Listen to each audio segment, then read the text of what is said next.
Hi, everyone. I am so thrilled to be sitting down with all of you today. Hey, Paul. Before you became an English teacher, what was the hardest job you ever had to explain to someone? Oh, that is a great question. Back in college, I worked in a factory that made tiny plastic pieces for car windows. Wow, how did you even explain that to people? I couldn't. I would just say I work with plastic, and people would look at me like I was crazy. It is so frustrating when you know exactly what you do, but you just do not have the English words for it. Exactly. You spend 40 hours a week doing this job, but you can't talk about it for even 1 minute. This is such a common struggle for our students. They learn basic words like doctor or teacher, but real jobs are complicated. Right. What if you don't have a simple title? What if you do 5 different things at work? That is exactly why we are dedicating today's entire episode to talking about your job. By the end of this lesson, you will be able to explain what you do, where you work, and what your daily tasks are. And you will sound so natural doing it. No more sounding like a robot reading a dictionary. So, Emily, where is the best place to start when someone asks, "What do you do?" The simplest and most direct way is to just use your job title, if you have a common one. Okay, so using the phrase, "I am a..." Yes, I am a nurse. I am a graphic designer. I am a mechanic. That works perfectly if your job title is easy for everyone to understand. But what if your job title is super specific or confusing? That happens all the time. Sometimes companies create these really long, confusing titles. Exactly. You don't want to say, I am a senior level 2 client happiness coordinator. Nobody knows what that means. They will just nod and smile awkwardly. In those situations, it is much better to talk about your industry instead of your exact title. And how do we do that smoothly? We use the phrase, I work in, followed by the general field. Ah, I love that. I work in marketing. I work in finance. I work in retail. I work in healthcare. It gives people the big picture instantly. I have a buddy who is a software developer. He works specifically with React Native and TypeScript. That sounds very technical. Does he say all of that at parties? Never. If he says TypeScript, people just stare at him. So he just says, "I work in tech." That is brilliant. I work in tech is the perfect umbrella term.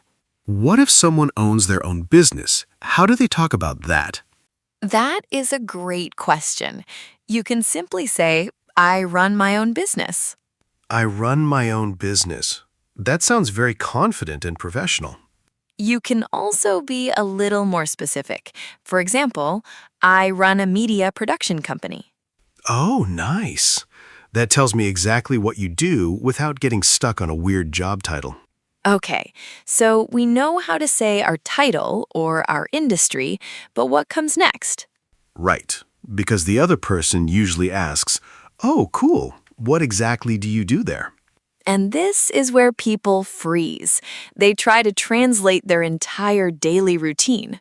They say, "I arrive at 9. I open the computer. I read the emails." It sounds a little bit like a children's book. We want to help you sound like an adult professional. So instead of listing every little action, we use powerful verbs. My favorite phrase for this is, I am responsible for. Yes, I am responsible for. It immediately makes you sound capable and important. I am responsible for customer service. I am responsible for training new employees. What is another good action verb they can use? Handle is a fantastic word. Native speakers use it all the time. I handle. It means you take care of the problem or manage the task. Exactly. You could say, I handle all the social media accounts. Or if you work in an office, I handle the payroll for the team. Paul, what if someone is a manager or a boss? They can use the word manage or lead, like, I manage a team of 5 people. I lead the sales department. It is so clean and easy to say. Sometimes, though, you aren't the boss, but you work with a lot of other people. How would you describe that naturally? I really like the phrase, I work closely with. Oh, that is a beautiful phrase. It shows teamwork. I work closely with the design team to create new products. Or, I work closely with patients to help them recover. Notice how we are not using the word help every single time? Yes, beginners rely too much on the word help. I help the boss. I help the clients. Using words like manage, handle, and collaborate upgrades your English instantly. Let's take a quick pause here. If you are enjoying this lesson and learning some new ways to talk about your work, please take a second to like this video. It really supports the channel, and make sure you subscribe so you never miss our weekly English conversations. We also want to hear from you today. Leave a comment below and tell us, what do you do? Yes, use the phrases we just learned. Say, I am a, or I work in the comments. We love reading them and seeing all the different professions in our amazing community. Speaking of community, Emily, the workplace has really changed lately, hasn't it? It definitely has. We can't talk about jobs without talking about where we actually work. Right, because not everyone drives to an office building anymore. How do you explain that you work from your house? The most common way is to say, I work remotely. I work remotely. That sounds very professional. You can also say the classic, I work from home. I have a neighbor here in Holly Springs, Georgia, who only goes to the office on Tuesdays. Really? What does she call that? She says, I have a hybrid schedule. Ah, hybrid. That is a very modern word. It means a mix of home and the office. But what about people who are on their feet all day, like construction workers or nurses? For construction, you would say, I work on site.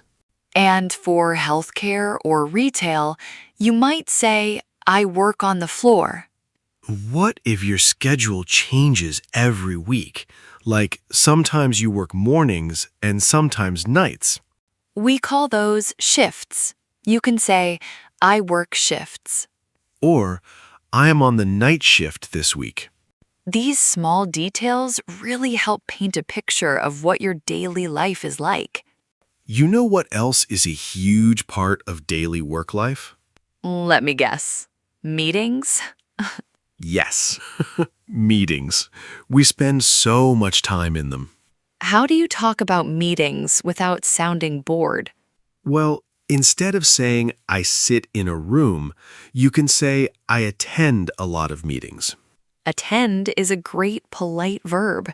If you are the person talking the most, you can say, I lead the meeting. What about those meetings where everyone just shares wild ideas? We call that brainstorming. You can say, we brainstormed some new marketing strategies. I love brainstorming sessions. They are so much more fun than regular status updates. A status update is just sitting there while everyone says what they did yesterday. So true. But you know, a big part of any job is the people you work with. What is the best word to use for the people at your job? A lot of learners say, my friends from work, which is okay, but coworkers is better. Coworkers is perfect. Or you can use the word colleagues. Colleagues sounds just a little bit more formal and professional. How do you describe a good relationship with your colleagues? You can say, I get along great with my team. Get along. That is a wonderful phrasal verb. It means you have a friendly relationship. If someone wants to practice talking about their team and their daily tasks, I know exactly what they should do. Oh, me too. They need to try Mr. English AI. Yes, Mr. English AI is our amazing smart assistant that is available for you 24/7. You can literally tell the AI, I want to practice explaining my job in English. And it will ask you questions just like a real person and help correct your sentences. It is the best way to gain confidence before you have to speak in a real business meeting. The link to try Mr. English AI is right down in the description box below this video. Go check it out. All right, Emily, are we ready for some vocabulary review? We definitely are. It is time for pocket words. These are the highly useful words you can put right in your pocket and carry into any conversation. I love this segment. What is our first word today? Our first word is handle. Handle. This is an action word that means to manage a situation or take responsibility for a task. Yes. For example, when a customer is upset, the manager has to handle the problem. Our second word is colleague. Colleague. A colleague is a person you work with, especially in a professional or office setting. Like, my colleague Sarah helped me finish the big presentation on time. Our third word today is remote. Remote. When we talk about work, remote means doing your job from home or another location, not the main office. For instance, I love remote work because I can wear sweatpants during my meetings. It is the best. Our fourth word is commute. Commute. This is the journey you take every day to get from your home to your workplace. Right. You might complain and say, traffic was awful. My commute took an hour today. And our final pocket word is shift. Shift. This is the specific block of time that you are scheduled to work, often used in hospitals, factories, or stores. Like, I am exhausted because I just worked a 12-hour shift at the restaurant. Those are 5 excellent words for the workplace. Now that we have the words, how do we make them sound natural? It is time to smooth it out. This is the part of the show where we take slightly awkward learner sentences and polish them up. What is our first sentence for today, Emily? Well, I hear a lot of beginners say, I have a work. Oh, yes. That is a direct translation from many other languages, but in English, work is usually an uncountable action. So to smooth it out, we change the word.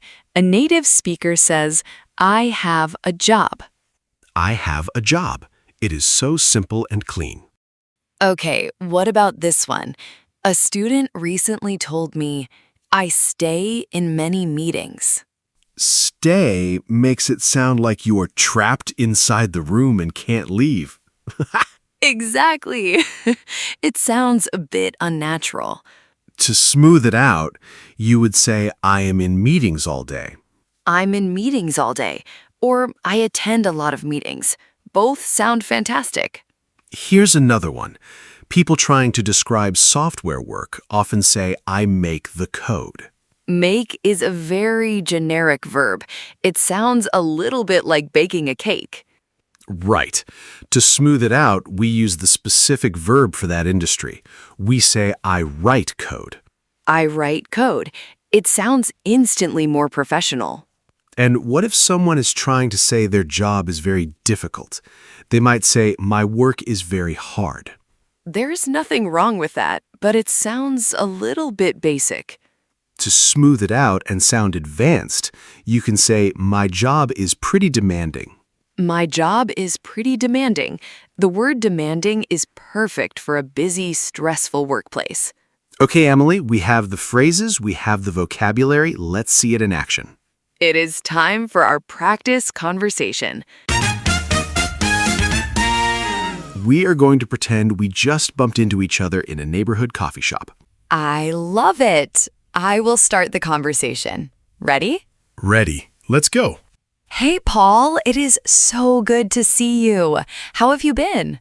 Emily, I've been great, thanks. Just really busy lately. Oh, really? Are you still at the same company?